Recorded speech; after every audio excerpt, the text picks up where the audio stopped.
Peu avant de mourir, une riche millionnaire fit une dernière demande surprenante. Que son testament soit lu devant ses héritiers lors de ses funérailles, mais pas par un avocat, non. Elle voulait qu'il soit lu par un petit garçon sans abri, âgé d'à peine 10 ans. Le jour de la veillée funèbre, lorsque le garçon commença la lecture et révéla le destin de la fortune de la riche femme, tout le monde dans la salle fut sous le choc, incapable de croire ce qui était écrit dans ce testament. Tu peux te reposer en paix, maman. Ne t'inquiète pas. On va s'en sortir. Tu peux dormir maintenant, dit Anne-Claire en s'appuyant contre le lit froid et métallique de l'hôpital, tout en observant les derniers souffles de sa mère. Le ton de sa voix semblait doux, mais ses yeux racontaient une autre histoire. Il n'y avait ni tristesse, ni douleur. Au contraire, ils exprimaient un certain soulagement, comme si ce moment avait été attendu depuis longtemps. Au pied du lit, le fils prit aussi la parole. « Oui, maman, repose-toi. On ne t'oubliera jamais, » ajouta Oswald, avec la même froideur que sa sœur. Son regard fixe, presque sans vie, se posait sur la femme qui n'avait déjà plus la force de lever la tête. Madame Georgette, une riche sexagénaire, respirait difficilement. La maladie qui la rongeait depuis des années semblait enfin gagner la bataille. Il n'existait plus de médicaments, ni de traitements expérimentaux capables de prolonger sa vie. Elle savait que l'heure était venue de dire adieu. D'une voix faible mais décidée, elle murmura « Mon avocat, je dois parler à mon avocat. » Viviane, sa sœur cadette, qui se tenait tout près du lit, agrippa la barre du cadre et tenta de la calmer. « Ma sœur, ma chère, du calme. Écoute tes enfants, tu n'as plus rien à craindre. Il est temps de te reposer. Tu vas rencontrer Dieu, ma sœur. Tu as assez souffert. » dit-elle en fixant Georgette. Mais dans les mots de Viviane, il n'y avait aucune tendresse sincère, seulement la même froideur distante qui régnait chez Anne-Claire et Oswald. Malgré la faiblesse et la douleur, la millionnaire insista. « Mon avocat, s'il vous plaît. » La chambre resta silencieuse quelques secondes, jusqu'à ce que la porte s'ouvre doucement. Une infirmière entra, ajustant son badge sur l'uniforme. « Excusez-moi, je sais que c'est un moment intime pour la famille, mais un homme se présente comme l'avocat de Madame Georgette et souhaiterait la voir. » annonça-t-elle avec respect. Viviane soupira profondément, déjà lassée, et répondit sèchement. « Faites-le entrer. » Peu après, Édouard apparut. Un homme d'une quarantaine d'années, bien mis, au visage sérieux et respectueux. Il tenait une serviette remplie de documents.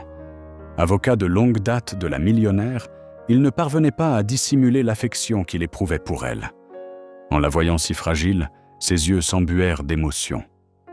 Il s'approcha rapidement du lit. « Madame Georgette » murmura-t-il presque en supplique. La femme tendit sa main tremblante, effleurant doucement la sienne.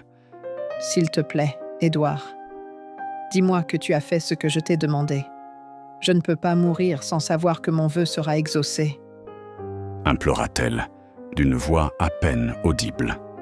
Les mots planèrent dans l'air comme une énigme. Les enfants et la sœur échangèrent des regards inquiets. Aucun ne comprenait à quel souhait elle faisait référence. Édouard, pourtant, serra délicatement les mains de Georgette et, les yeux humides, répondit. « Rassurez-vous, Madame Georgette, votre dernier souhait sera accompli. » La millionnaire ferma les yeux un instant et tourna la tête vers la fenêtre de la chambre. Le soleil entrait timidement à travers les rideaux blancs, illuminant les arbres dehors. Parmi les branches, la silhouette d'un garçon apparut, immobile, regardant la fenêtre. Ses yeux étaient également humides. Madame Georgette esquissa un sourire tendre et le garçon lui rendit le même sourire. Puis, ses paupières se fermèrent définitivement. Le moniteur cardiaque émit un son continu et strident, le signal inconfondible que le cœur de Madame Georgette ne battait plus. Son temps sur terre était terminé. Édouard resta immobile quelques secondes, tenant encore la main froide de la défunte, comme s'il refusait de la laisser partir. Peu après, médecins et infirmières se précipitèrent dans la chambre, vérifiant les appareils, cherchant des signes vitaux. Bien qu'ils connaissent la gravité de la situation, ils envisagèrent un instant une réanimation. Mais Anne-Claire fut plus rapide. Elle leva le bras pour les en empêcher. « Ma mère a déjà assez souffert. Il est temps qu'elle se repose. » déclara-t-elle fermement. Oswald acquiesça aussitôt. « C'est vrai. Assez de souffrance. » Viviane, également, fit un signe d'approbation. Aucun d'eux ne montrait une douleur sincère, pas même une larme d'adieu. Le seul à ressentir le poids de la perte était Édouard. Il essuya discrètement ses yeux humides, respirant profondément pour se contenir. Mais Viviane brisa aussitôt toute atmosphère de deuil.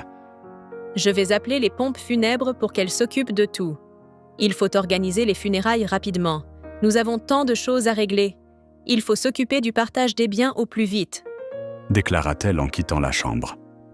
Édouard prit une grande inspiration et fixa les trois, indignés par tant de froideur. « Eh bien, tenez-moi informé de l'heure des funérailles. Madame Georgette comptait beaucoup pour moi. Plus qu'une cliente, c'était une amie. Je tiens à assister à la veillée, » dit-il avec fermeté. Pendant que l'équipe médicale retirait le matériel, Anne-Claire fit un signe affirmatif. « Bien sûr, monsieur Édouard. Mais avant, on voulait discuter un peu avec vous. » répondit-elle en le regardant d'un air lourd de sens. Viviane et Oswald comprirent immédiatement l'intention cachée derrière les paroles de la jeune femme. Le fils de Georgette fut direct. « On veut savoir de quoi ma mère a parlé avec vous, là, juste avant de mourir. C'était quoi cette dernière volonté ?» Édouard resta silencieux, réfléchissant à sa réponse. Mais Viviane ne laissa pas ce silence s'installer. Elle fit un pas vers l'avocat, leva le menton et insista fermement. « Oui, qu'est-ce que ma sœur voulait exactement ? On n'a pas voulu poser la question devant les médecins et les infirmières. Mais maintenant qu'on est seuls, dites-nous, monsieur Édouard, quel était ce dernier souhait de ma sœur ? » Le couloir de l'hôpital était chargé d'une tension pesante. La lumière blanche se reflétait sur leurs visages graves. Édouard, tenant sa serviette contre la poitrine, les observa un à un, sans se presser. Il inspira profondément, avant de répondre, les yeux fixés sur eux.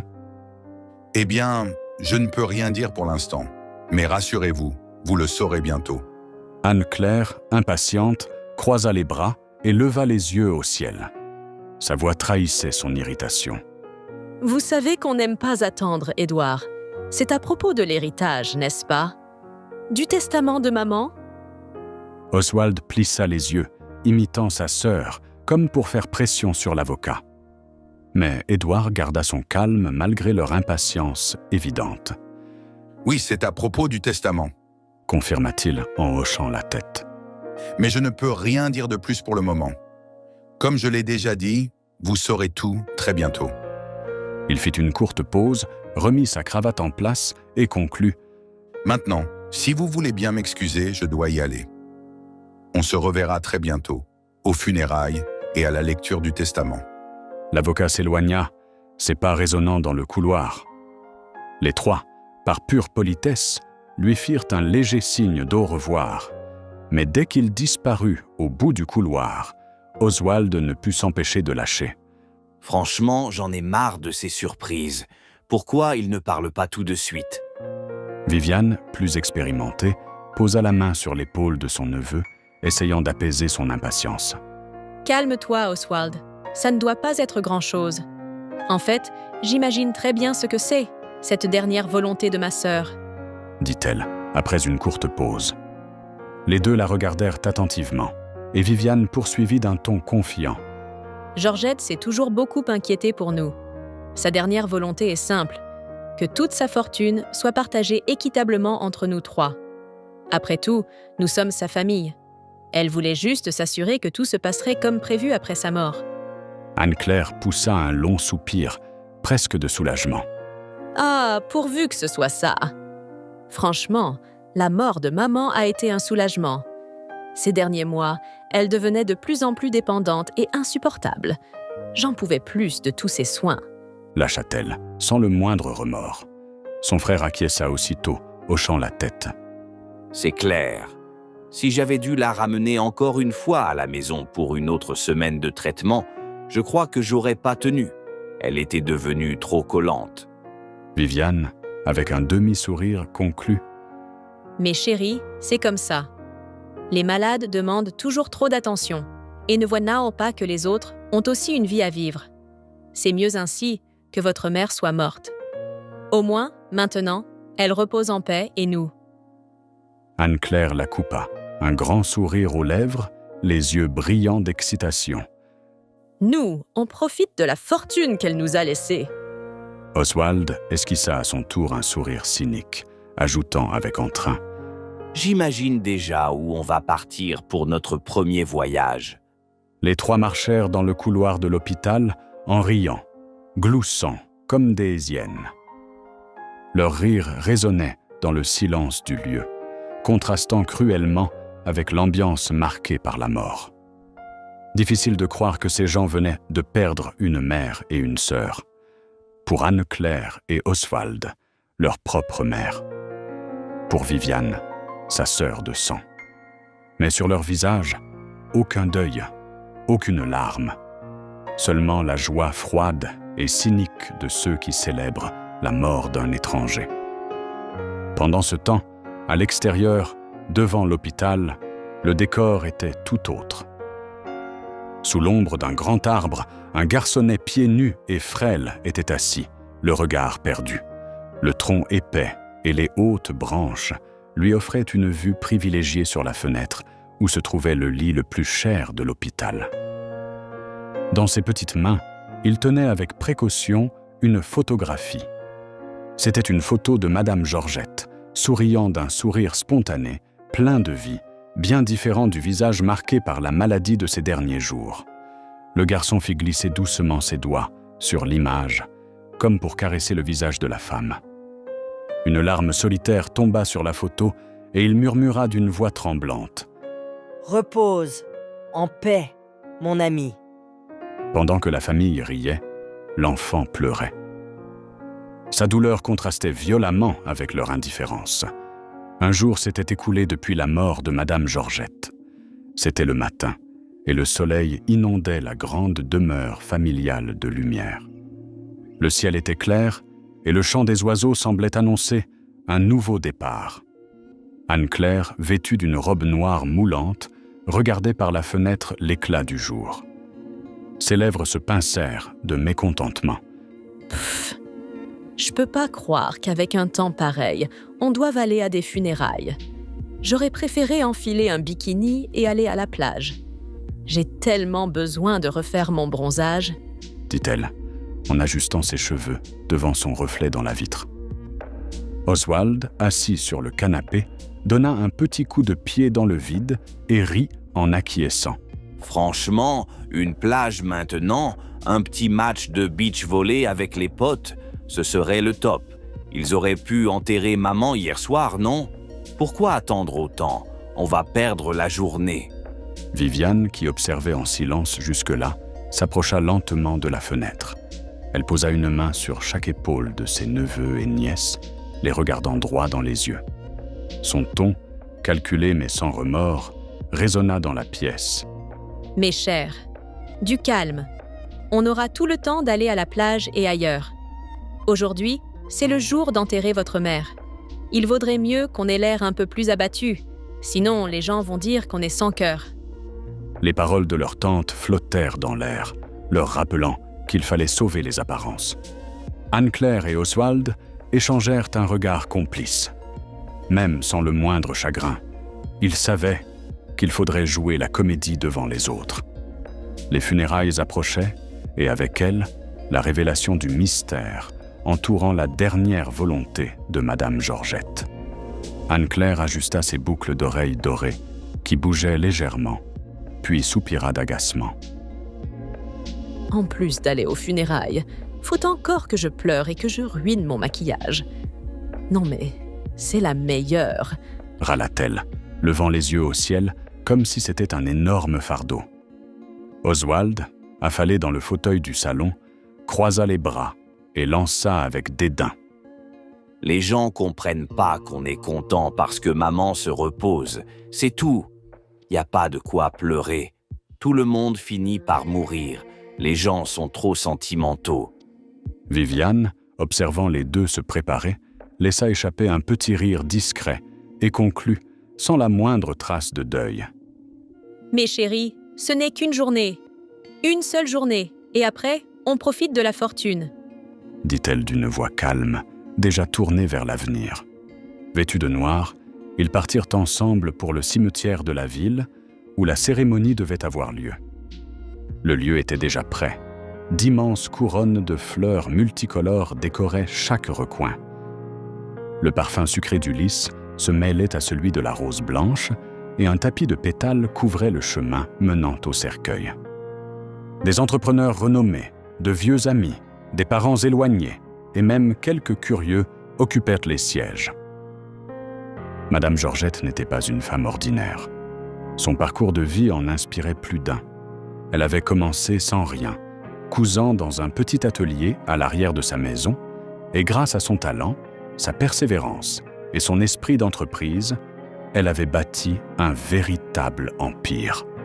Au fil des décennies, son usine de vêtements de sport était devenue l'une des plus grandes du pays. Et au-delà de son succès professionnel, elle était connue pour aider les plus démunis, tendant la main chaque fois qu'elle le pouvait. Le respect et l'admiration se lisaient dans les yeux de tous ceux présents ce jour-là. Mais, pour ses héritiers les plus proches, tout cela n'avait aucune importance. Plus le temps passait, plus les trois semblaient irrités par la longueur de la cérémonie. Anne-Claire marmonna entre ses dents, sans chercher à cacher son agacement. Pourquoi ça finit pas? Tout ce monde qui vient dire adieu à maman. Quelle corvée! Oswald, tout aussi exaspéré, répondit d'une voix plus forte, attirant quelques regards autour d'eux. C'est juste une bande de gens qui n'ont rien d'autre à faire, qu'on l'enterre vite et qu'on en parle plus. Viviane tentait de garder contenance, mais sa patience touchait à sa fin. Elle redressa sa robe noire et décida d'intervenir. « Je vais parler au maître de cérémonie pour qu'on abrège tout ça. » dit-elle, résolue. Elle s'approcha de l'agent funéraire et demanda fermement d'accélérer le processus. Celui-ci, poli, prit le micro et annonça « Mesdames et messieurs, nous allons prier une dernière fois avant que Madame Georgette ne soit conduite à sa sépulture. » L'atmosphère commençait à se charger d'émotions quand, soudain, Édouard se leva. L'avocat s'avança vers le pupitre improvisé, demanda le micro et fit face à la foule. Son ton était ferme, mais empreint de respect. « Excusez-moi, avant l'enterrement de notre regrettée Madame Georgette, il y a quelque chose qui doit être fait. » déclara-t-il en levant la serviette de cuir qu'il tenait à la main. Un murmure parcourut l'assemblée.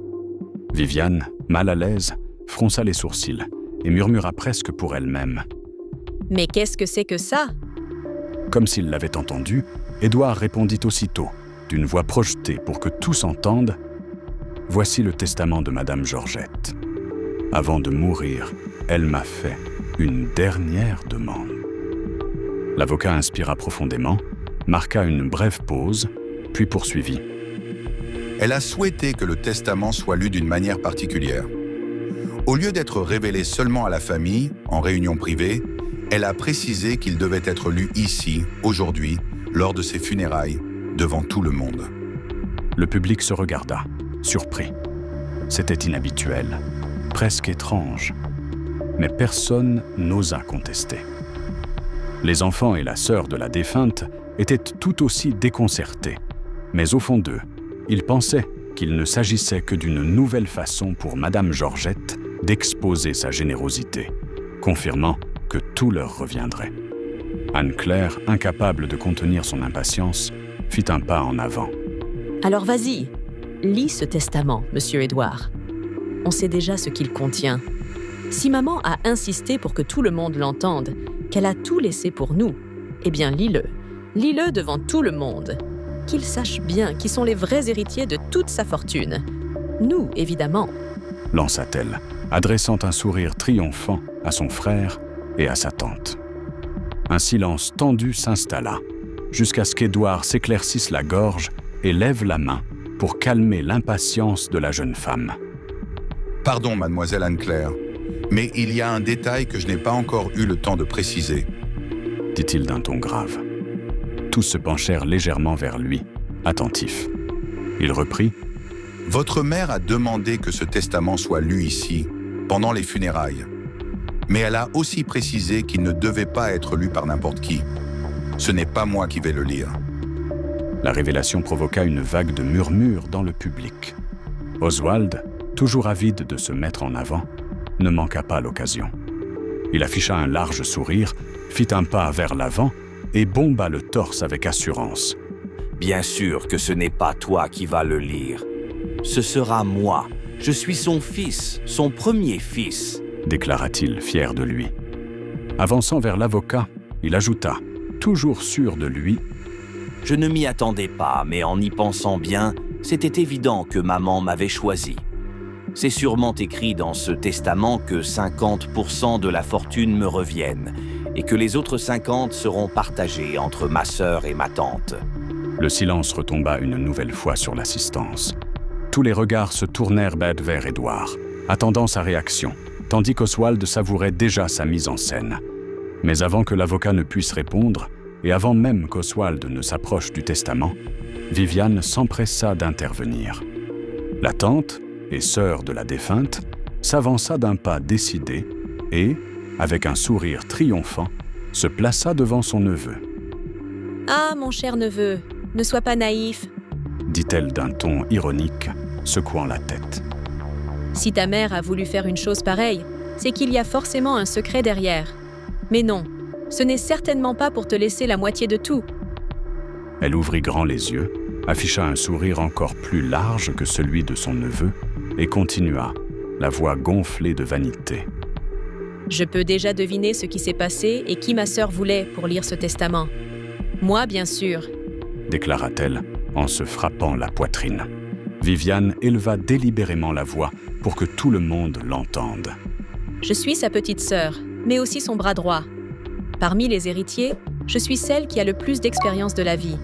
C'est évident que ma sœur voulait que je lise le testament, justement pour montrer que c'est moi qui garderai la plus grande part de la fortune. Disons 60% pour moi, et seulement 20% pour chacun de mes neveux. » annonça-t-elle, le torse bombé de fierté. Elle poursuivit sans hésiter, gesticulant avec les mains. « Georgette savait qu'avec mon expérience, je saurais tout diriger parfaitement. Vous, mes chers neveux, vous êtes encore jeunes, et vous avez besoin d'une main ferme pour diriger. Mais rassurez-vous, même si ma sœur a laissé 100% du patrimoine entre mes mains, votre gentille tante ne vous laissera pas sans rien. » ajouta-t-elle d'un ton presque maternel, bien que chargé de sarcasme. Édouard tenta d'intervenir, levant la main et s'approchant du micro. « S'il vous plaît, Viviane, laissez-moi expliquer. » commença-t-il. Mais il fut de nouveau interrompu, cette fois par Anne-Claire, qui accourut jusqu'au centre, se plaçant devant eux deux. La jeune femme éclata d'un rire moqueur qui résonna dans toute la salle. « Ah, laissez-moi rire. Toi, Oswald, et toi, ma chère tante, vous êtes complètement fous !» s'exclama-t-elle, le visage rouge de rire. « Il ne s'agit ni de l'un ni de l'autre. Maman voulait que ce soit moi, sa princesse, sa fille cadette, qui lise le testament.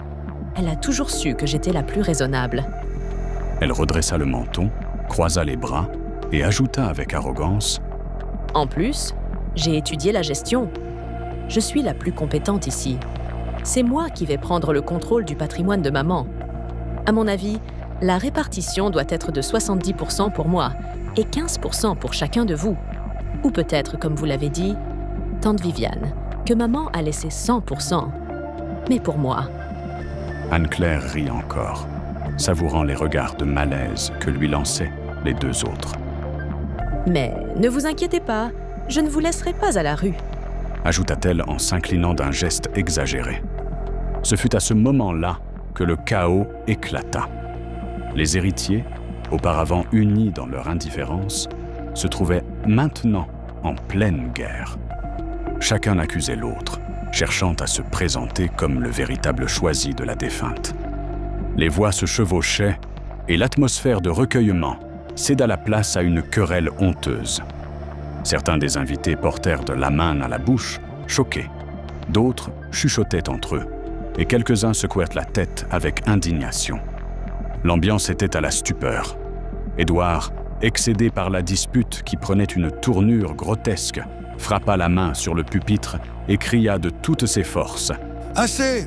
Arrêtez! Au nom de Dieu !» Le silence fut instantané. Tous se turent, surpris par l'autorité soudaine de l'avocat.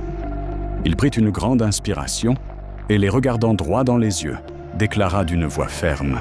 « Madame Georgette, ne voulez pas que ce soit l'un de vous qui lise le testament. C'est la vérité. » La révélation fit reculer les 3 héritiers d'un pas, comme s'ils avaient reçu un coup invisible. Viviane fut la première à réagir, le front plissé et la voix tremblante d'indignation. « Comment ça? Qu'est-ce que vous racontez ?» Édouard remit sa cravate en place, gardant l'allure de quelqu'un qui ne fait que remplir son devoir. « Madame Georgette m'a fait une demande avant de mourir et je suis ici pour l'exécuter. Que la personne chargée de la lecture du testament entre, je vous prie. » annonça-t-il. Tous les regards se tournèrent vers l'entrée du salon funéraire. Le lourd silence fut brisé seulement par le grincement lent de la porte en bois qui s'ouvrait. Et alors, une silhouette inattendue apparut, laissant tout le monde bouche bée. C'était un garçon, mince, vêtu de vêtements simples et usés, parfois déchirés. Son visage portait les marques de la rue, poussière, petites égratignures, cheveux en désordre. Ses pieds étaient presque nus, simplement couverts de vieilles sandales. Son apparence ne laissait aucun doute. C'était un enfant des rues, un gamin qui survivait aux marges de la société. Anne-Claire fut la première à réagir, sa voix éclatant de dégoût. « Mais qu'est-ce que ce mendiant fait ici ?» Oswald ne put pas non plus cacher sa stupeur. Les yeux écarquillés, il s'écria. « C'est quoi cette plaisanterie? Qui a laissé entrer ce sale gosse dans les funérailles de maman ?» Viviane, pourtant, resta plus contenue. Son regard glissa vers Édouard, pleine d'incompréhension, cherchant une explication plausible. « Mais qu'est-ce qui se passe ici? Comment peut-on laisser une créature pareille envahir la cérémonie d'adieu d'une femme comme ma sœur, une icône de la haute société ?» lança-t-elle, nerveuse et méfiante. À cet instant, Édouard esquissa un léger sourire, prit une profonde inspiration et fit la révélation qui allait bouleverser la cérémonie. La personne que vous voyez ici, mesdames et messieurs, s'appelle Michael. Oui, c'est un petit garçon des rues, mais bien plus que cela, c'est lui que Madame Georgette a choisi pour lire son testament. Elle l'avait invité elle-même à être ici, avant sa mort. Un murmure de surprise parcourut toute la salle. Certains se regardèrent, incrédules, d'autres froncèrent le nez, pleins de préjugés. La présence du garçon dérangeait, choquait, mais éveillait aussi la curiosité. Michael, pourtant, avança d'un pas assuré, sans baisser la tête. Son regard était confiant malgré la simplicité de ses vêtements. Les regards de mépris ne l'intimidaient pas. Il traversait ce salon rempli de luxe et d'apparence comme s'il y appartenait. Et en vérité, seuls ceux qui connaissaient la véritable histoire de Madame Georgette et le lien qui l'unissait à ce garçon pouvaient assez comprendre. Pour les autres, c'était tout simplement incompréhensible.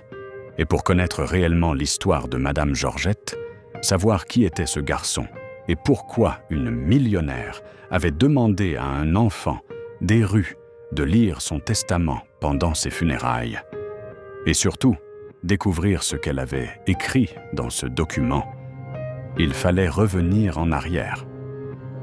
Vous êtes sûre de ne pas vouloir que je reste un peu plus tard, Madame Georgette ?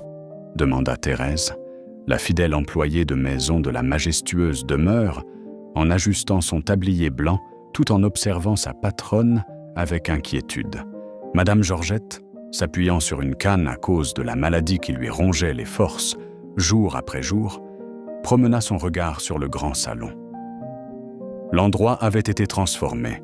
Des ballons dorés et blancs donnait à la pièce un air de fête. Au centre, sur une table impeccablement dressée, trônait un élégant gâteau. Dessus, 2 bougies, un 6 et un 0. 60 ans, une date qui aurait dû être célébrée avec joie. La dame se tourna vers son employé et acquiesça avec conviction. « J'en suis sûre, Thérèse. Vous pouvez rentrer. Vous en avez déjà assez fait pour aujourd'hui. Anne, Oswald et Viviane ne vont pas tarder à arriver.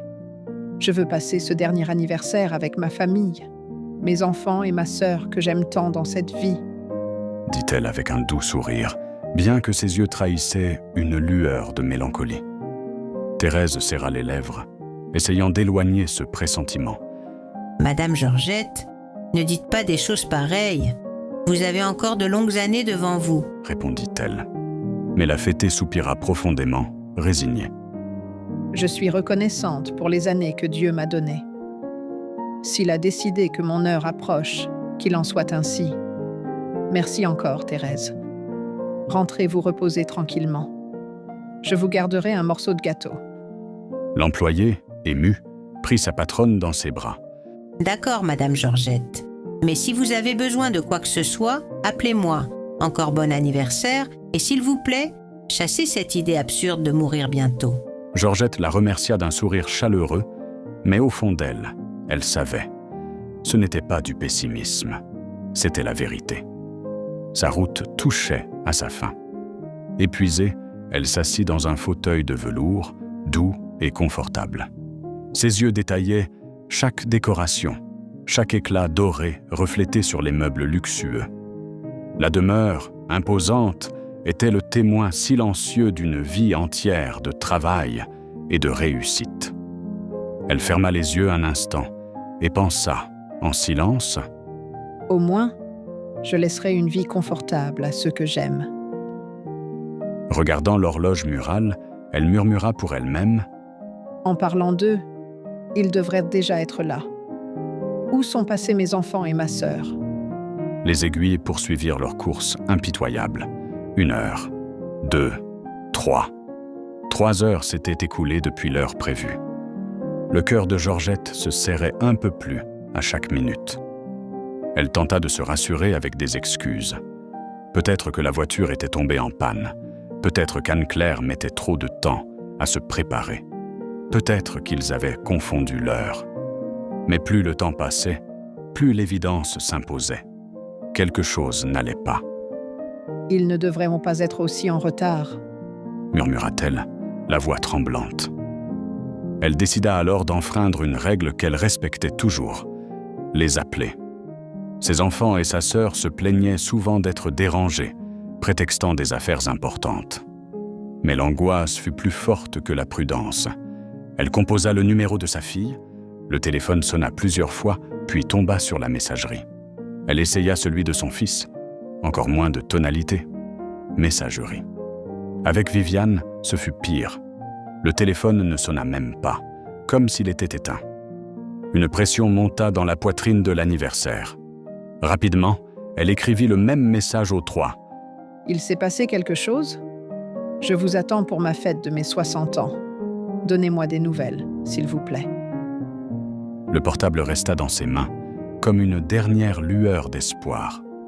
Elle fixait l'écran à chaque seconde, priant pour une réponse. Le gâteau intact sur la table semblait se moquer du silence. Pendant ce temps, dans l'un des restaurants les plus luxueux de la ville, la réalité était tout autre. Anne-Claire s'adossait confortablement à sa chaise rembourrée, satisfaite. « Comme toujours, c'était délicieux. C'est le meilleur restaurant de la ville, » dit-elle en caressant ses cheveux. Oswald essuya sa bouche avec la serviette et éclata de rire. « J'ai mangé comme jamais. Et maintenant, pour couronner le tout, il ne manque plus qu'une boîte de nuit. T'es partante, sœurette ?» lança-t-il en lui adressant un clin d'œil. Anne-Claire leva sa coupe de vin et rit bruyamment. « Mais quelle question, Oswald! Bien sûr que je viens. Je vais boire et danser jusqu'à l'aube. » Puis la jeune femme se tourna vers sa tante, un air provocateur au visage. « Et vous, tante Viviane? Vous venez? Viviane afficha un sourire calculé, mais secoua la tête. Je peux venir, oui, mais je ne promets pas de rester jusqu'au matin. Demain, je dois m'occuper de papiers à l'entreprise, voir si votre mère me signe enfin cette procuration, avant qu'elle ne meure. Anne-Claire soupira bruyamment et leva les yeux au ciel. Oh, cette vieille peau ne meurt jamais. Mon Dieu, malade depuis si longtemps, comment tient-elle encore debout? À ce moment-là, son téléphone vibra sur la table. La jeune femme le prit, regarda l'écran et vit le nom de sa mère s'afficher. Ses yeux s'écarquillèrent, mais elle leva aussitôt les yeux au ciel avec mépris. Tiens, justement, elle m'appelle. Hors de question que je réponde pour écouter encore ces histoires de travail, dit-elle, coupant l'appel sans réfléchir. Son sourire revint aussitôt, tandis que le téléphone restait là, ignoré. Peu après, Oswald vit à son tour le nom de sa mère clignoter sur l'écran de son portable. Sans hésiter, il refusa l'appel. « Si toi tu ne réponds pas, moi encore moins !» lança-t-il en regardant sa sœur avec un sourire froid. Viviane, elle, fut encore plus rapide. Sachant qu'après les enfants, sa sœur tenterait sûrement de l'appeler, elle mit aussitôt son téléphone en mode avion. « Voilà, comme ça elle ne nous embête plus !» déclara-t-elle d'un ton presque amusé. Anne-Claire et Oswald échangèrent un regard complice et éclatèrent de rire. « C'est vous qui devriez être notre mère, tante Viviane !» se moqua la jeune femme. Oswald acquiesça avec enthousiasme et ajouta, sans honte, « Vous, au moins, vous savez ce que c'est que de profiter de la vie. » Rapidement, les deux imitèrent leur tante, activant eux aussi le mode avion pour ne recevoir aucun message de Georgette. C'était comme si la malade n'existait pas. Pire encore, totalement indifférent à la date importante, l'anniversaire de leur mère. Une fête que la millionnaire avait préparée uniquement pour eux, confiant quelques jours plus tôt son souhait de passer son dernier anniversaire aux côtés de ses enfants et de sa sœur, les seuls à partager son sang. Pauvre Georgette. Elle ignorait encore les êtres sans cœur qu'elle avait élevés, et la sœur dénuée de compassion qu'elle appelait famille. Pendant que les trois s'amusaient, Madame Georgette, seule dans sa grande maison, laissa une larme couler sur sa joue. Elle avait beau essayer de se convaincre qu'il y avait une raison à l'absence de ses enfants et de sa sœur, son cœur savait la vérité. Il ne se souciait plus d'elle. Mais elle continuait à se mentir. Avec difficulté, elle s'appuya sur sa canne et se leva. Elle marcha lentement vers sa chambre, laissant derrière elle le décor festif. Ballon, gâteau intact, table dressée. Tout semblait soudain perdre son sens. En se couchant, ses yeux étaient déjà pleins de larmes. Un souvenir envahit son esprit. Des moments heureux avec ses enfants encore petits, des rires sincères, des jeux, des câlins. Elle se rappela les sacrifices qu'elle avait faits pour leur offrir le meilleur. Mais très vite, d'autres images prirent le dessus. Celles des dernières années, faites d'abandon, de solitude et de froideur. Depuis la mort de son mari, Gérald, le vide n'avait fait que grandir. Ah, mon Dieu, emmène-moi près de mon cher Gérald. Emmène-moi, je ne suis plus heureuse sur cette terre. Murmura-t-elle en serrant son oreiller avec force. Pendant ce temps, à l'extérieur de ce confort, marchait un garçon maigre et frêle. Ses vêtements étaient déchirés, ses chaussures usées, et son petit corps semblait porter le poids du monde. Il avançait sous la lumière jaunâtre des réverbères, observant les somptueuses demeures de ce quartier chic. Tout autour de lui contrastait cruellement avec sa misère. Est-ce qu'un jour je vivrai dans un endroit comme ça? Murmura-t-il pour lui-même. Son nom était Michael. Malgré son jeune âge, il portait déjà une histoire lourde. Il était né dans la rue, fils d'une femme sans abri, morte quelques années plus tard, le laissant totalement seul. Depuis, il avait appris à survivre dans l'abandon et le froid d'une vie sans foyer. Cette nuit-là, en marchant, il entendit un bruit familier, celui de son ventre qui grondait. Aïe, aujourd'hui, j'ai rien mangé. Et je crois bien que j'aurai pas de chance non plus dans ce quartier riche. Dit-il d'une voix résignée. Il regarda d'un côté, puis de l'autre. Pas une seule poubelle à l'horizon, pas même un morceau de pain oublié. Il avait passé la journée entière à chercher à manger, à mendier. Mais rien. Personne ne lui avait offert ne serait-ce qu'un bonbon. Ses jambes tremblantes n'en pouvaient plus. Il s'adossa au mur d'une splendide résidence, laissant couler une larme sur sa joue. Il voulait pleurer fort, tout abandonner. Il était épuisé de tant de souffrances. Mais, dans un effort presque surhumain, il inspira profondément et murmura. « Non, je peux pas abandonner. Pas maintenant. Quoi ?» Il se pencha en avant, se secouant légèrement pour reprendre courage. Malgré sa taille minuscule, malgré tout ce qu'il avait vécu, le garçon se répétait toujours la même phrase. « Faut jamais abandonner. Dieu finira par bénir. » C'est alors que quelque chose attira son attention. Quelques pas plus loin, la même maison où il venait de s'appuyer. Cette fois, il se trouvait juste devant le grand portail. Ses yeux s'écarquillèrent. À travers les vitres, il pouvait voir une table garnie de plats, un gâteau majestueux et des ballons dorés formant les chiffres 6 et 0. 60 ans. Il y a une fête là-dedans. Tant de bonnes choses à manger. Si seulement je pouvais goûter un de ces petits feuilletés. Murmura-t-il pour lui-même. Ses yeux brillaient de désir, mais ils se posèrent bientôt sur un autre détail. Dans le jardin, il aperçut une grande poubelle pleine. Parmi les boîtes vides, sans doute celle des amuse-gueules, un détail attira son attention. Dans l'une d'elles, un petit feuilleté intact. Pour beaucoup, un déchet insignifiant. Pour Michael, c'était une chance d'apaiser la faim qui le rongeait depuis 2 jours. « Mon Dieu, j'y crois pas. Ils en ont jeté un entier. » s'exclama-t-il, incrédule. Mais il y avait un problème. La poubelle se trouvait à l'intérieur de la propriété. Sauter dans la cour des gens, sans permission, était quelque chose qu'il ne faisait jamais. Sa mère, avant de mourir, lui avait appris à ne jamais voler.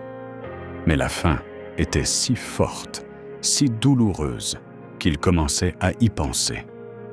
Ils vont plus le manger. De toute façon, si je sautais vite fait pour le prendre, personne le verrait.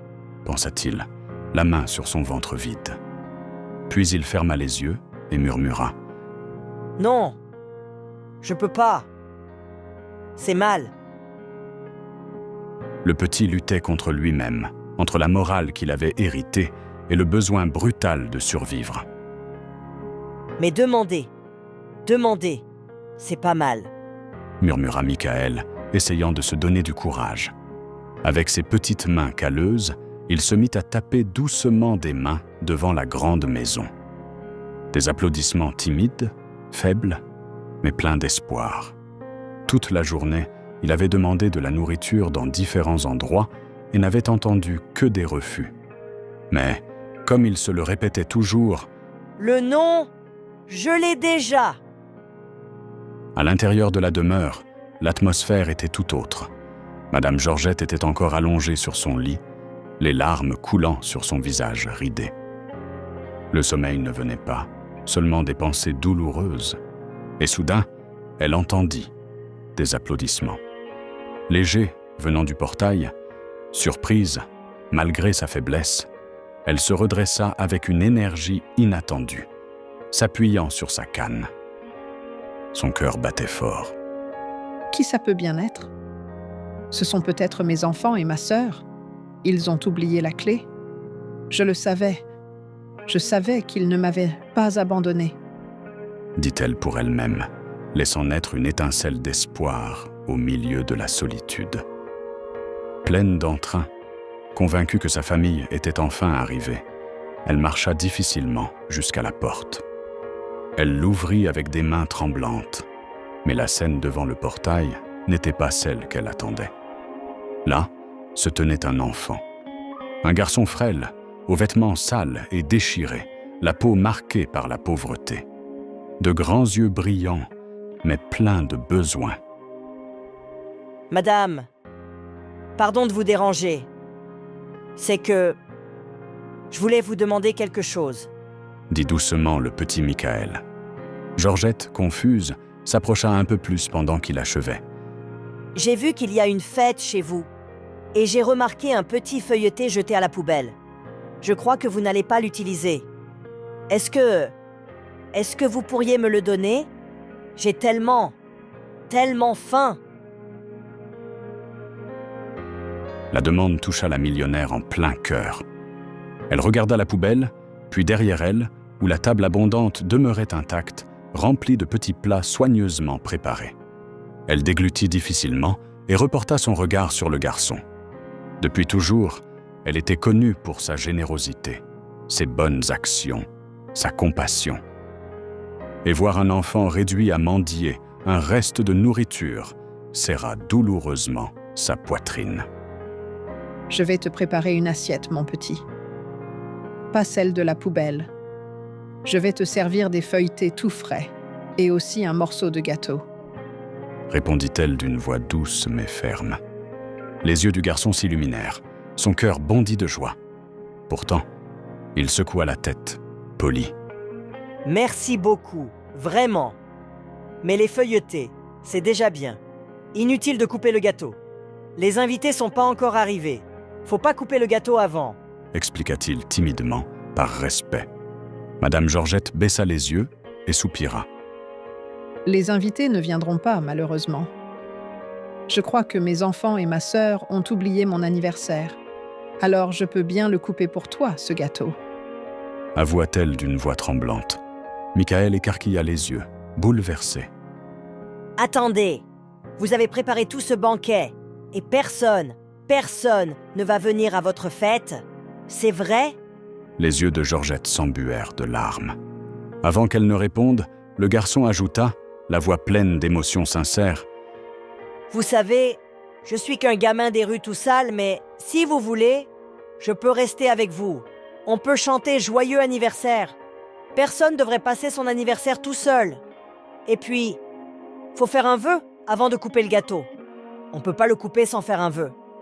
À cet instant, pour la première fois de la soirée, un léger sourire naquit sur les lèvres de l'anniversaire. La spontanéité de ce garçon qui n'avait rien, mais offrait une compagnie sincère, toucha profondément son cœur. Michael, réalisant soudain qu'il en avait trop dit, recula d'un pas et balbutia. « Qu'est-ce que je raconte? C'est sûr que vous voudriez pas passer votre anniversaire avec un gosse sale comme moi. Pardon, madame, d'avoir été si impoli. Si vous voulez quand même me donner les feuilletés, je vous en serai très reconnaissant. » Mais Georgette ne répondit pas tout de suite. Elle sortit simplement les clés de sa poche et d'un geste décidé, ouvrit le portail. « Entre, mon enfant. Tu es le bienvenu à ma fête. Tu es mon invité spécial. Après tout, tu es le premier à être arrivé. » Le visage du garçon s'illumina d'un large sourire. Un instant, il hésita, craignant de poser ses pieds nus sur ce sol si propre et luxueux. Mais, encouragé par la douceur de la vieille dame, il entra. Chaque pas vers la maison emplissait son cœur d'espoir. Le jardin, tout illuminé, lui paraissait magique. Arrivé devant la porte, il demanda encore, hésitant. « Vous êtes sûr ?» Georgette lui rendit un sourire ferme. « Bien sûr, mon petit. Entre. » Et lorsque le garçon franchit enfin le seuil de la demeure, il resta bouche bée. Il ne savait pas s'il devait admirer d'abord le délicieux parfum qui flottait dans l'air ou la beauté des meubles, du lustre, des détails qu'il n'avait jamais vus de sa vie. Georgette le guida jusqu'à la table et désigna une chaise. « Assieds-toi, mon enfant. Je vais te servir une assiette de feuilleté. » dit-elle en attrapant un plateau. Michael tenta de rester digne, mais la faim le trahissait. Il commença lentement, puis, très vite, dévora les amuse-gueules comme un lion affamé. À chaque bouchée, ses yeux brillaient de gratitude. Georgette rit doucement, secouant la tête. Doucement, doucement. Il y en a plein. Le garçon s'arrêta un instant, essuya sa bouche avec sa main et la regarda avec émotion. C'est que j'ai jamais vu autant de nourriture de ma vie. J'ai jamais si bien mangé. Il avala un autre morceau et ajouta entre deux bouchées d'un ton candide. Moi, je pense que vos enfants et votre sœur qui sont pas venus, ils sont bêtes. Ils savent pas ce qu'ils ratent. Madame Georgette laissa échapper un rire sincère, un de ceux qu'elle n'avait pas eus depuis longtemps. Mais le rire s'éteignit bien vite. Son visage se referma aussitôt lorsque son téléphone vibra sur la table. Elle le prit et en regardant l'écran, sentit son cœur se serrer. C'était une notification. Sa fille venait tout juste de publier une photo sur les réseaux sociaux. L'image montrait Anne-Claire dans une fête, entourée de lumières colorées, de musique et de rire. À ses côtés, Oswald et Viviane, sa propre sœur. Tous riaient, dansaient et portaient des toasts. Georgette fixe l'écran quelques secondes. Son sourire s'effaça complètement. Alors ils ont préféré faire la fête plutôt que venir à mon anniversaire. Murmura-t-elle, la voix plus forte qu'elle ne l'aurait voulu. Michael, qui observait jusque-là avec bonheur la lueur dans les yeux de la dame, remarqua soudain le changement. Il vit son regard triste, le tremblement de ses lèvres. Sans réfléchir, il s'approcha et, avec douceur, lui prit le téléphone des mains. « Ah non, on regarde pas son téléphone pendant la fête !» dit-il en souriant avec innocence. « Faut profiter, madame. Et puis faut manger aussi. » Il attrapa une assiette et commença à la remplir de feuilletés avant de la lui tendre. Georgette, un instant, voulut refuser, mais le garçon la fixa avec sérieux. « Vous n'allez quand même pas faire affront à votre invité VIP, hein ?» Elle éclata de rire, un vrai rire, presque un soupir de soulagement.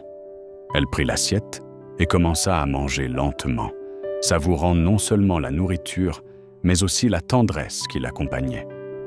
Michael, tout excité, réfléchissait déjà à comment continuer d'égayer la fête. « Maintenant, faut qu'on pense au jeu qu'on va faire. Faut mettre de l'ambiance. Et puis, faut choisir une bonne musique pour danser. » Georgette leva les sourcils, surprise. De la musique ? Danser ?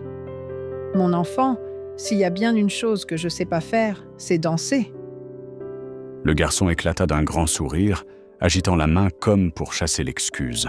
« Ah, mais qui a dit qu'il fallait savoir ? Danser, c'est pour s'amuser, pas pour être bon. Allez, on danse !» Il prit le téléphone de la vieille dame, choisit une chanson douce et joyeuse, et dans un élan plein de tendresse, saisit ses mains fragiles. Avec l'aide du garçon, Georgette se leva, sans même avoir besoin de sa canne.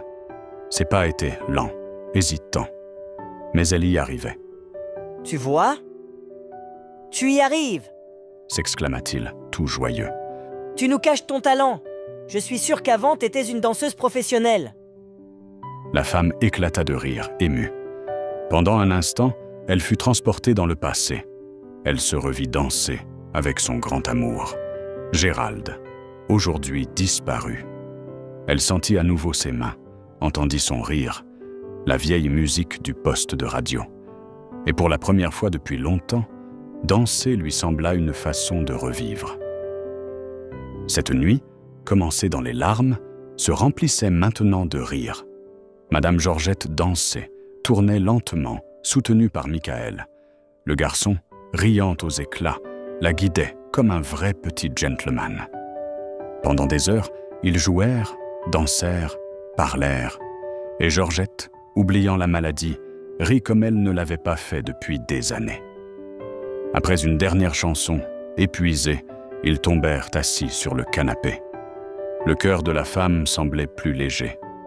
En regardant le garçon, elle sentit une affection inexplicable. « Quelle est ton histoire, mon petit ?» demanda-t-elle doucement. « Comment un enfant si jeune peut se retrouver dans la rue ? Où sont tes parents ?» Michael baissa les yeux. Son sourire s'effaça. J'ai pas de parents, madame. Répondit-il à voix basse. Ma mère aussi vivait dans la rue. Elle est morte quand j'étais tout petit. Et mon père, je l'ai jamais connu. Maman m'a élevée toute seule, avec le peu qu'elle avait. Georgette déglutit difficilement. Ces mots la frappèrent en plein cœur. Alors que ses propres enfants vivaient dans le luxe et l'indifférence, ce petit orphelin, affamé, faisait preuve d'une gratitude et d'un respect qu'il n'avait jamais eu. Je suis désolée, mon chéri. Dit-elle, retenant difficilement ses larmes.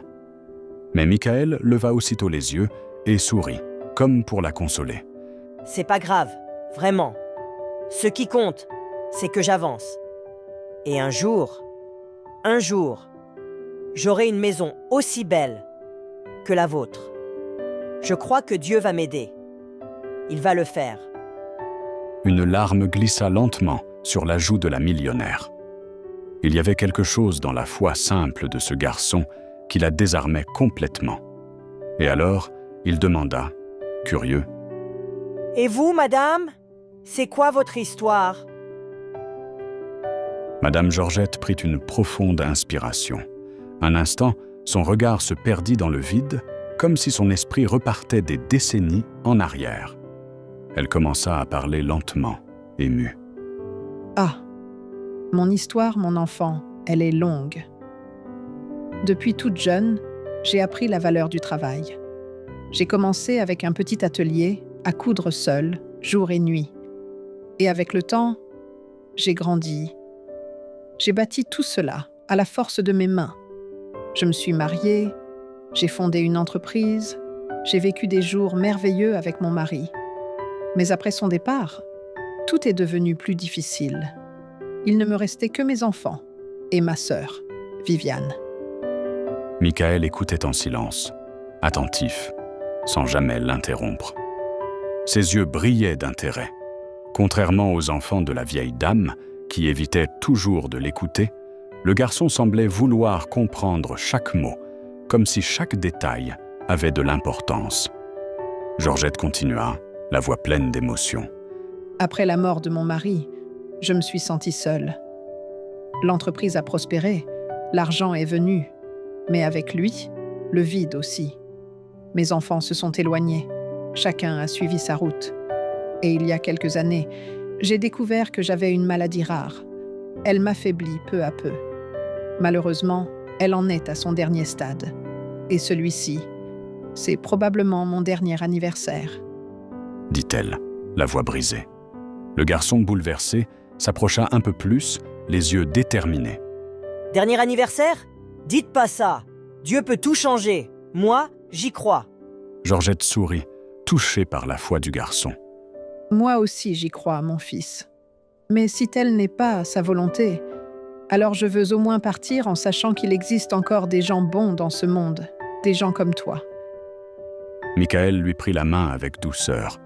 Vous aussi, vous êtes bonne. Très bonne. Et aujourd'hui, c'est le plus beau jour de ma vie. Vous savez, j'étais jamais allé à une fête d'anniversaire avant aujourd'hui. Dit-il avec sincérité.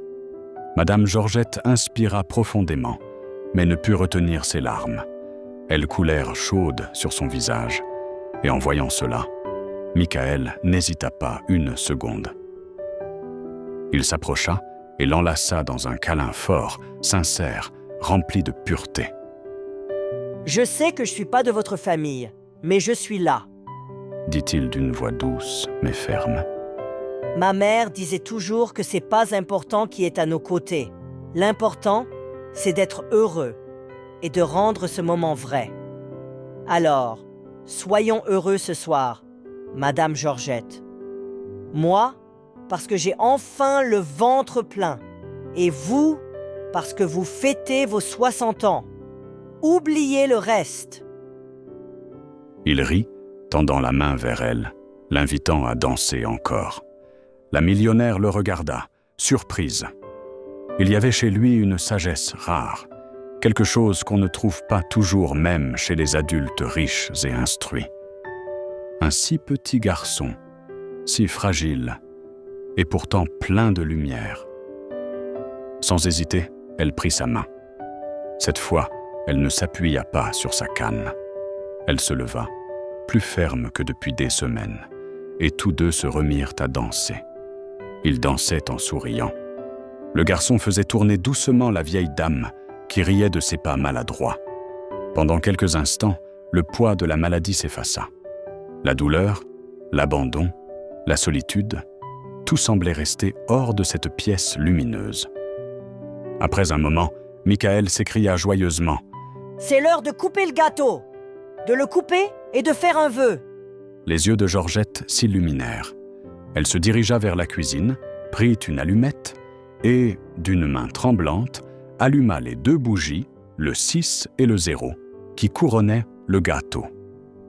La flamme vacillait doucement, se reflétant dans les larmes qui refusaient encore de sécher. Michael commença à chanter « Joyeux anniversaire » avec enthousiasme. Il battait des mains et se balançait au rythme pendant qu'elle souriait, émue. Quand il termina, il cria, tout excité. « Soufflez, soufflez et faites un vœu, Madame Georgette !» La femme s'arrêta un instant. Son regard se posa sur ce petit garçon si maigre, vêtu simplement, mais dont le cœur pur illuminait la pièce plus encore que les bougies.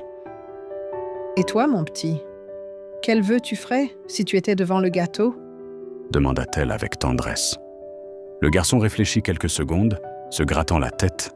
« Ben, j'ai jamais eu de fête d'anniversaire. » avoua-t-il avec un petit sourire timide. « Mais je crois que je demanderai la même chose que je demande à Dieu tous les jours. Un foyer. » Sentant qu'il venait d'assombrir un peu l'atmosphère, il tenta de rattraper, parlant vite. « Mais aujourd'hui, c'est votre jour à vous. Faites votre vœu. Ma mère disait que tous les vœux faits avec le cœur, Dieu les réalise.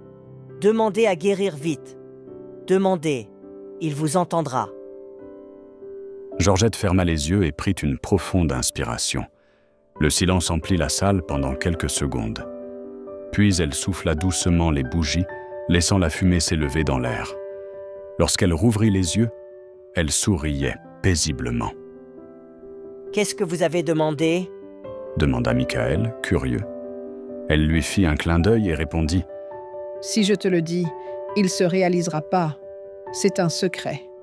Mais un jour, je parie que tu le sauras. » Le garçon sourit, satisfait de la réponse. Tous deux coupèrent le gâteau et mangèrent ensemble. Le gâteau était délicieux, et leurs rires emplissaient la pièce d'une légèreté nouvelle. Pour la première fois depuis longtemps, cette maison semblait à nouveau vivante. À un moment, tandis que Georgette regardait distraitement les flammes vacillantes des bougies qui s'éteignaient peu à peu, Michael attrapa son téléphone et, en riant, régla l'appareil photo. « Faut une photo, sinon c'est pas une vraie fête. » Il appuya rapidement sur le déclencheur. L'image captura cet instant rare, une femme riche, malade mais souriante, aux côtés d'un petit garçon pauvre, les yeux pleins d'espoir. 2 âmes opposées, unies par quelque chose que l'argent ne pourrait jamais acheter, l'humanité.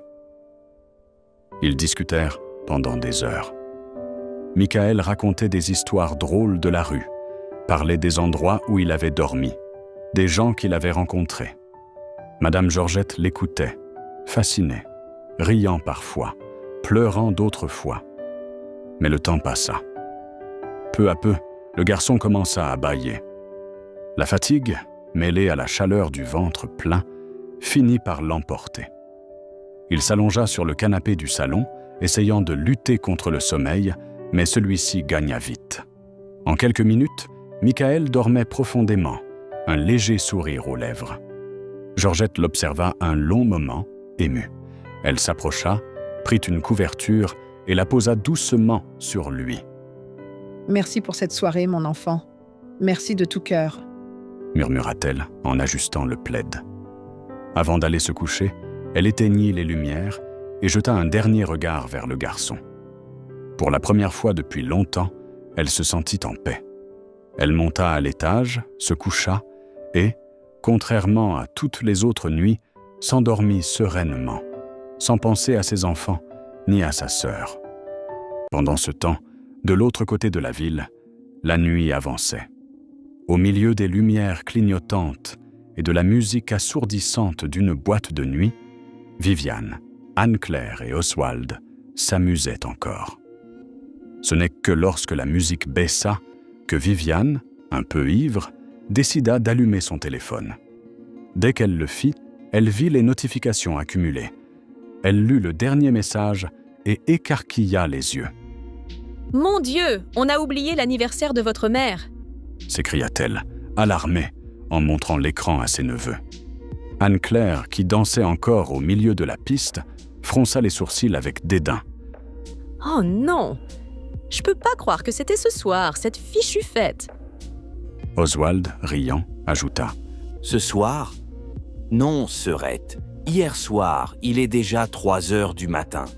C'était hier, la fête de maman.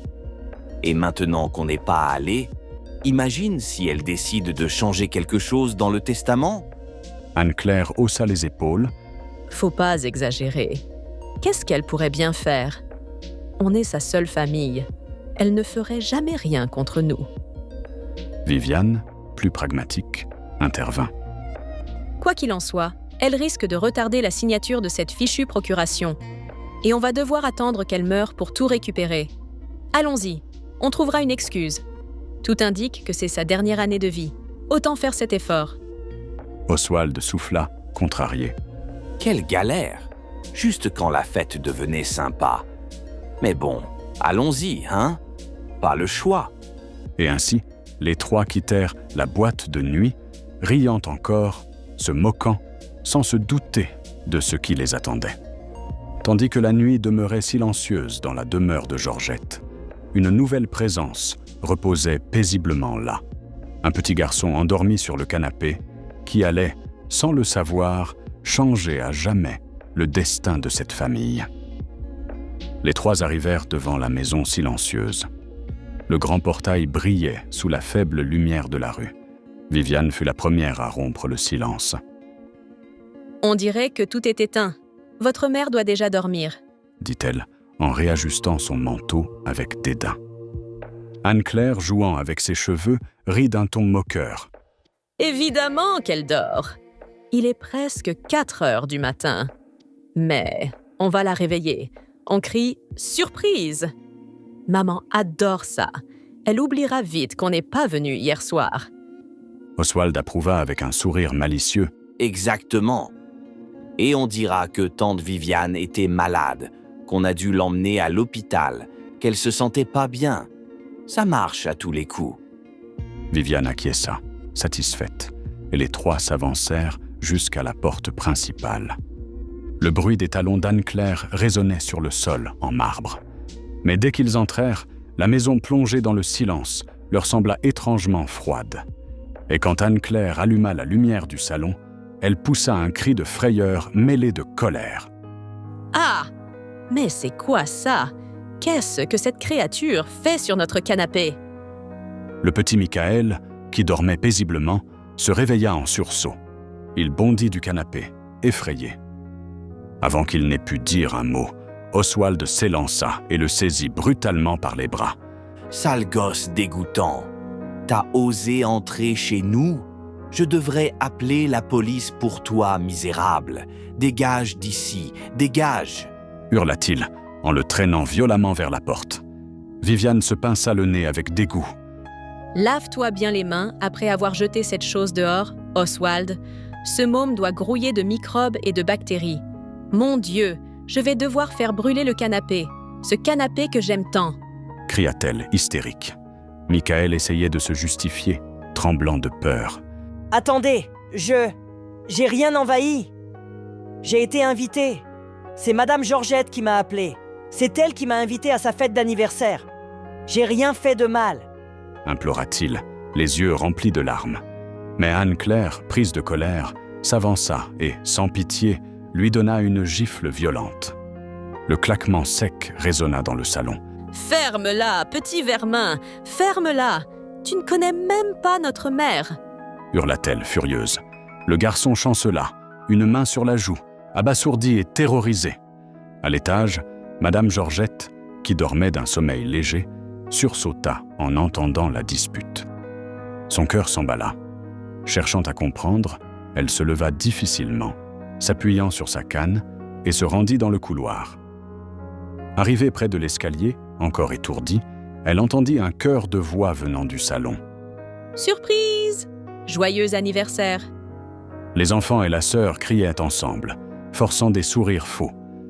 La vieille dame descendit lentement, le visage confus, la poitrine serrée. « Où est-il? Où est Michael ?» demanda-t-elle dès qu'elle atteignit le bas de l'escalier, cherchant des yeux le canapé vide. Viviane s'avança avec arrogance. « Tu parles de la créature qui était ici? Du mendiant qui a osé entrer chez toi? On s'en est occupé, ma sœur. Ne t'inquiète pas, il ne reviendra plus. On l'a envoyé bien loin. » Oswald éclata de rire, fier de lui. « Oui, maman. C'est moi qui ai attrapé ce sale gosse et je l'ai jeté dehors. Il doit déjà être loin.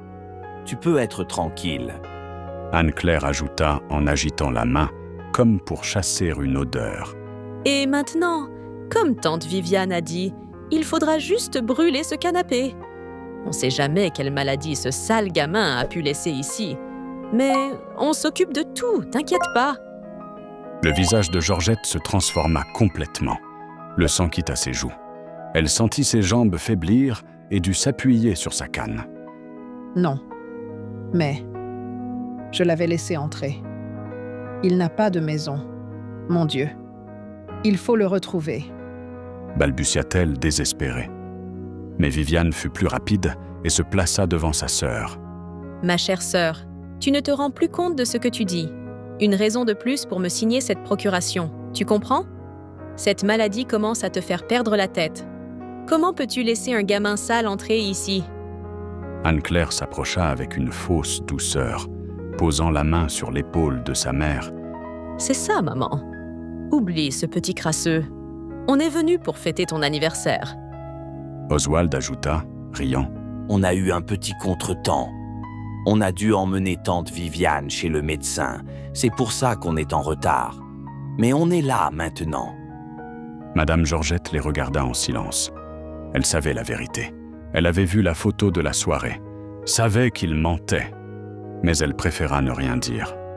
La douleur qu'elle ressentait n'était plus seulement celle de la maladie, c'était celle d'une mère déçue. « Allez, maman, on fête ton anniversaire. Tu disais que c'était le dernier, non? Alors, on va bien le fêter. » lança Anne-Claire, glaciale, sans la moindre empathie. Sans alternative, la vieille femme s'assit avec eux. Elle resta silencieuse, le regard vide, sans énergie. Les enfants, tout aussi indifférents, parlaient de choses futiles.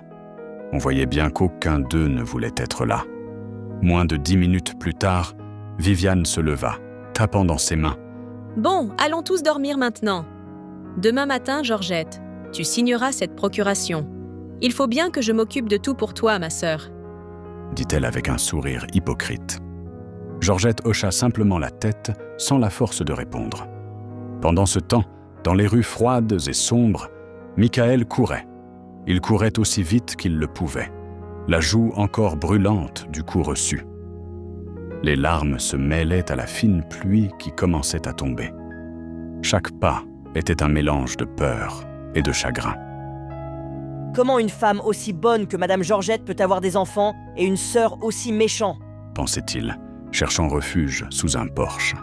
Le vent glacé fouettait sa peau, mais ce qui faisait le plus mal, c'était son cœur. De retour dans la demeure, Madame Georgette restait éveillée. Elle n'arrivait pas à fermer l'œil. Elle passa le reste de la nuit dans le jardin, fixant la grille, espérant voir le petit revenir. Mais il ne revint pas. Les jours passèrent. La maladie avançait, affaiblissant chaque jour davantage le corps de la millionnaire. Pendant ce temps, ses enfants et sa sœur, indifférents, parlaient déjà des funérailles, des biens, de qui hériterait de quoi. De l'autre côté de la ville, Michael continuait sa vie misérable dans la rue. Le souvenir de cette nuit avec Madame Georgette ne le quittait jamais. C'était la dernière fois qu'il avait dormi dans un vrai lit, manger un gâteau, ressenti la tendresse de quelqu'un. Et c'est alors, au milieu du froid et de la faim, qu'une pensée germa dans sa petite tête fatiguée. Et si j'y retournais? Il tenta de chasser cette idée, se rappelant la cruauté des enfants et de la sœur de Madame Georgette. Il savait à quel point ils étaient méchants. Mais la faim, la solitude et la nostalgie parlaient plus fort. Cette femme avait été la seule à lui parler avec douceur, à le regarder sans dégoût. Même si ce n'avait été qu'une seule nuit, il la considérait déjà comme une vraie amie. « Faut que je la voie. » murmura-t-il, déterminé. Madame Georgette était assise dans le jardin, seule dans son fauteuil roulant. Le soleil brûlait sa peau fragile. Elle semblait encore plus faible, plus pâle. Ses yeux fatigués se perdaient dans le vide quand une voix familière résonna derrière la grille du portail. « Hé, Madame Georgette, c'est moi !» La vieille dame regarda autour d'elle, confuse. Son cœur s'emballa, elle reconnut cette voix. Elle tourna la tête avec difficulté, et lorsque son regard croisa celui du garçon, ses lèvres tremblèrent, dans un sourire plein d'émotion. « C'est pas possible. C'est lui !» dit-elle, les yeux pleins de larmes. Elle voulut se lever, mais son corps refusa d'obéir. Ses jambes n'avaient plus de force. Michael, voyant cela, sentit sa poitrine se serrer. « Mon Dieu !» murmura-t-il. « Elle est tellement faible. » Il cria depuis le portail. « Vous êtes toute seule? Vos enfants sont là? Et votre sœur? » La femme répondit d'une voix tremblante mais joyeuse. « Non, mon petit, ils sont pas là. Tu peux entrer ?» Michael sourit avec détermination. « Je crois que oui. Mais qu'est-ce ?»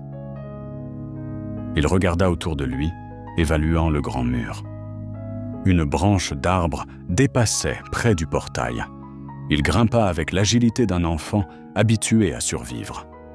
En un instant, il sauta dans le jardin et courut vers elle. En s'approchant, il resta choqué. La peau de la vieille dame était rouge, brûlée par le soleil. « Mon Dieu! Vous êtes en train de brûler ici! Faut vous mettre à l'ombre! Vite !» s'écria-t-il, affolé. Georgette eut un sourire triste. « Mes enfants m'ont laissé là, et les employés ne travaillent plus ici.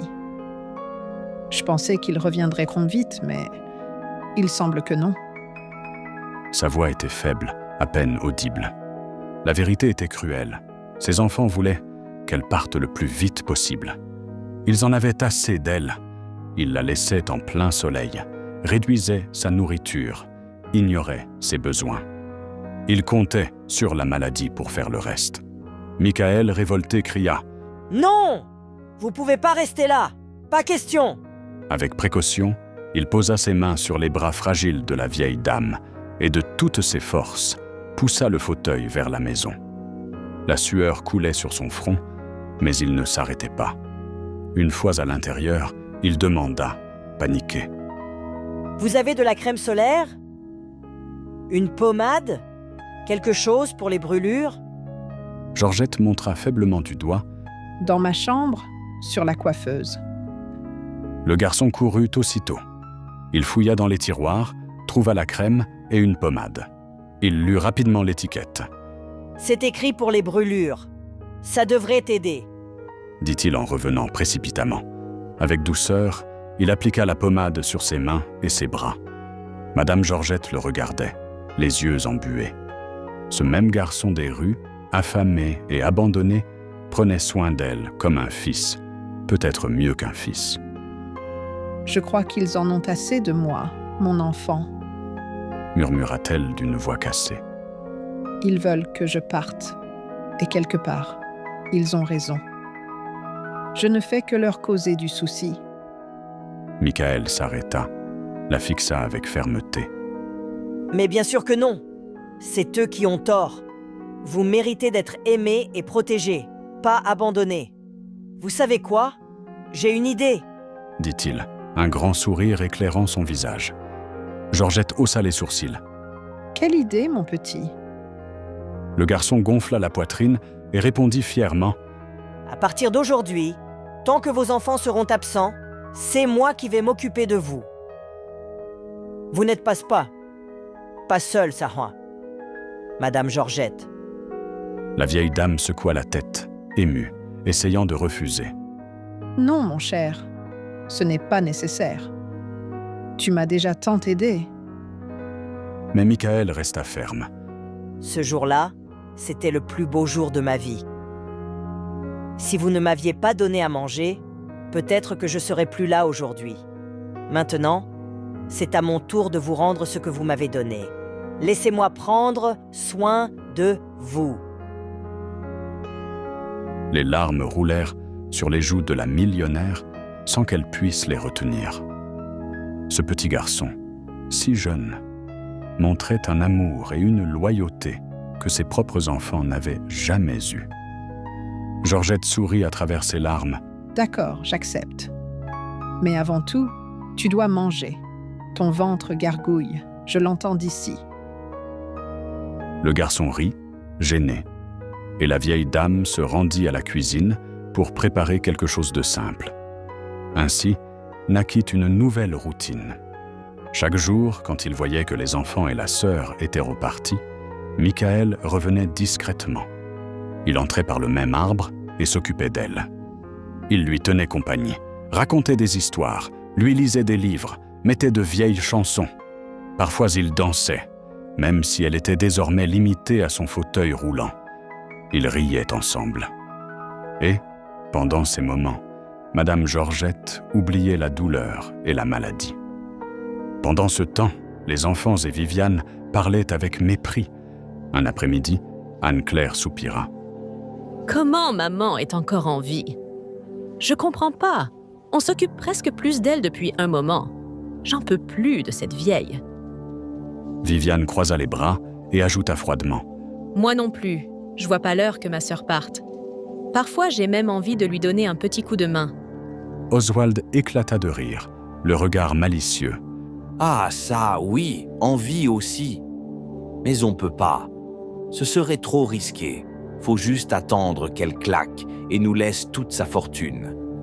Là, on sera enfin heureux. » Ils éclatèrent de rire, sans se douter que le destin commençait déjà à préparer leur punition. Dans l'autre aile de la maison, Madame Georgette, seule et affaiblie, réfléchissait à tout cela. La tendresse du garçon faisait naître en elle un nouveau courage. Et ce matin-là, après que Michael fut parti, elle prit une décision. Elle attrapa le téléphone et, avec difficulté, composa un numéro. « Allô?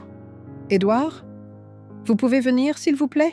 C'est urgent. » Quelques heures plus tard, l'avocat arriva, essoufflé. En la voyant, il blêmit. « Madame Georgette, mon amie, qu'est-ce qui s'est passé? Je savais que vous étiez malade, mais pas dans cet état. » dit-il, bouleversé. Elle sourit avec douceur, même si sa voix n'était plus qu'un souffle. « Heureusement que vous êtes venu, Édouard. J'ai besoin de votre aide, comme toujours. » L'avocat s'assit à ses côtés, inquiet. « Bien sûr, dites-moi ce qu'il faut faire. » La vieille dame inspira profondément. « Ce que j'ai besoin que vous fassiez, c'est ce que vous avez toujours fait, m'aider à régler mes affaires. Je veux rédiger un nouveau testament, un dernier, et je veux qu'il soit lu à mes funérailles, par quelqu'un de très spécial. » Édouard fronça les sourcils, intrigué. « Quelqu'un de spécial? Vous parlez d'un membre de la famille? » Georgette secoua lentement la tête. « Non, Édouard. Ce n'est pas un membre de ma famille. » Au fur et à mesure qu'elle expliquait, l'avocat resta bouche bée. Il faillit laisser tomber son stylo. « Vous êtes certaine de ce que vous me demandez, Madame Georgette? » demanda-t-il, incrédule. Elle le regarda avec sérénité et répondit d'une voix ferme. « Oui, c'est mon dernier souhait. Je vous en prie, accomplissez-le, par tout ce qu'il y a de plus sacré. » Et le lendemain de cette demande étrange, tout changea. Madame Georgette se réveilla faible, la respiration courte. Ses enfants et sa sœur la placèrent dans son fauteuil. Elle était pâle, le regard fatigué, mais tenta malgré tout de leur sourire. Il ne fallut pas longtemps pour que le malaise arrive. Le vertige la prit comme une vague. Elle voulut demander de l'aide, mais son corps ne répondit plus. Elle tomba du fauteuil, heurtant doucement le sol. Sa voix tremblante implora. « S'il vous plaît, aidez-moi. S'il vous plaît. » Mais Anne-Claire croisa les bras, glaciale. « Maman, il est temps de lâcher prise.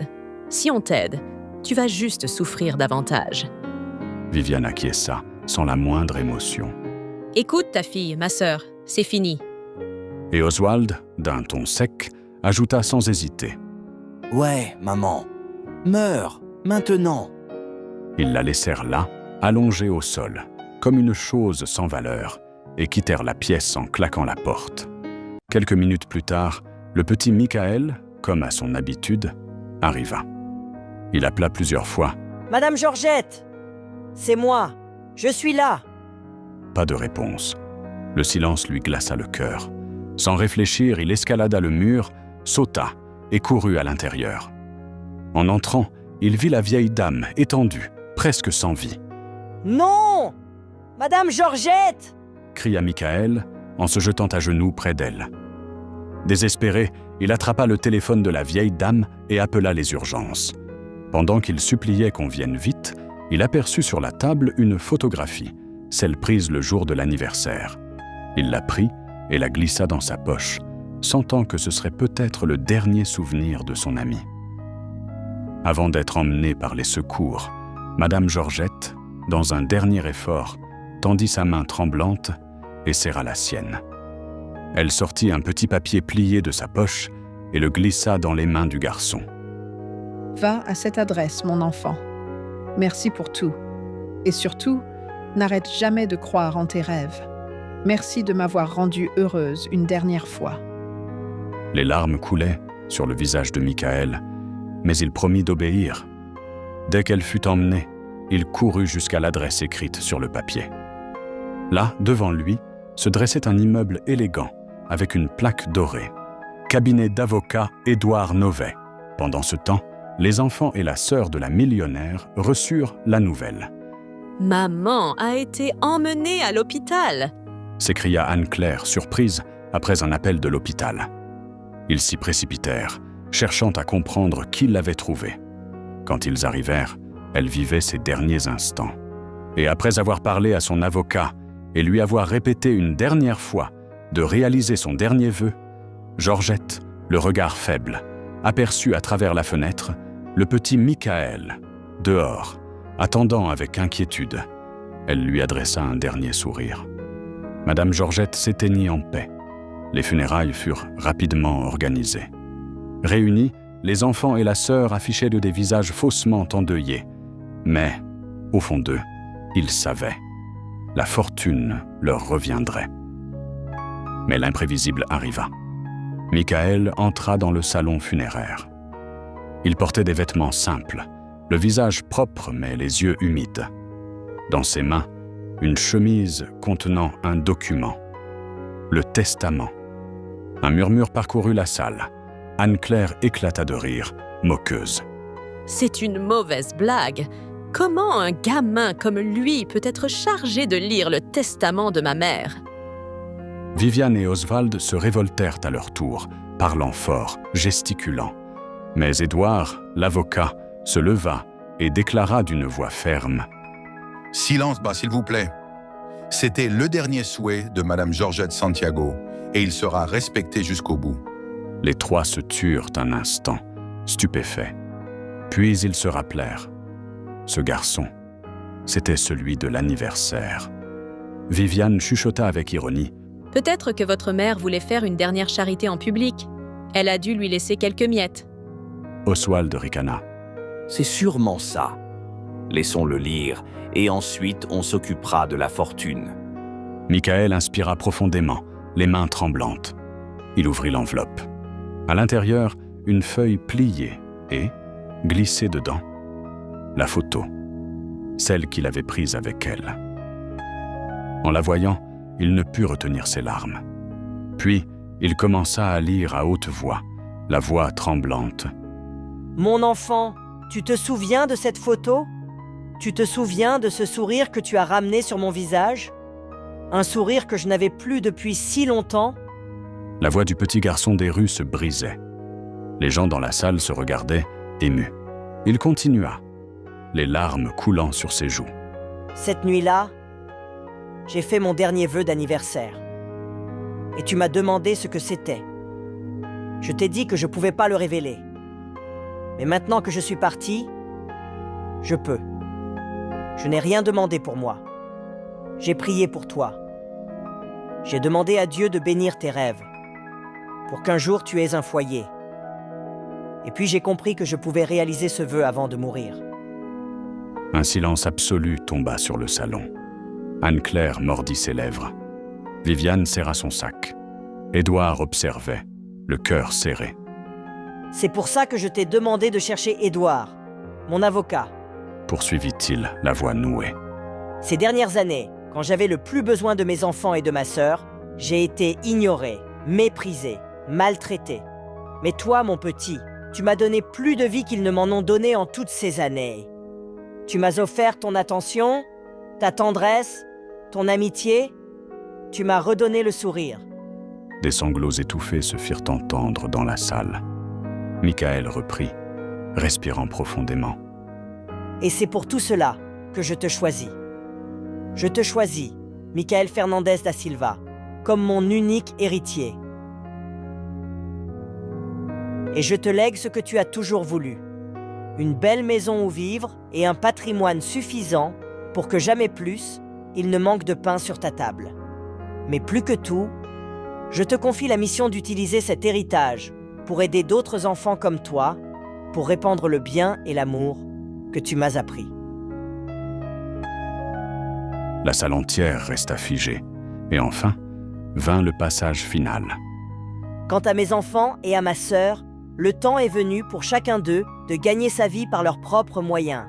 Les privilèges sont terminés. Qu'ils apprennent maintenant ce que signifie vivre sans amour et sans respect. » Michael essuya ses larmes et lut les derniers mots. « Signé, Madame Georgette Santiago. » Un silence lourd envahit la salle. Soudain, Anne-Claire explosa. « C'est un scandale! Maman n'avait pas le droit de faire ça! » Oswald, hors de lui, hurla. « Évidemment que non! Ce document est faux! Nous sommes les héritiers! » Viviane cria, hystérique. « Ce petit mendiant ne touchera pas un centime! C'est une escroquerie! » Mais Édouard se leva, ferme, et sa voix résonna dans tout le salon. « Assez! Ce document est authentique.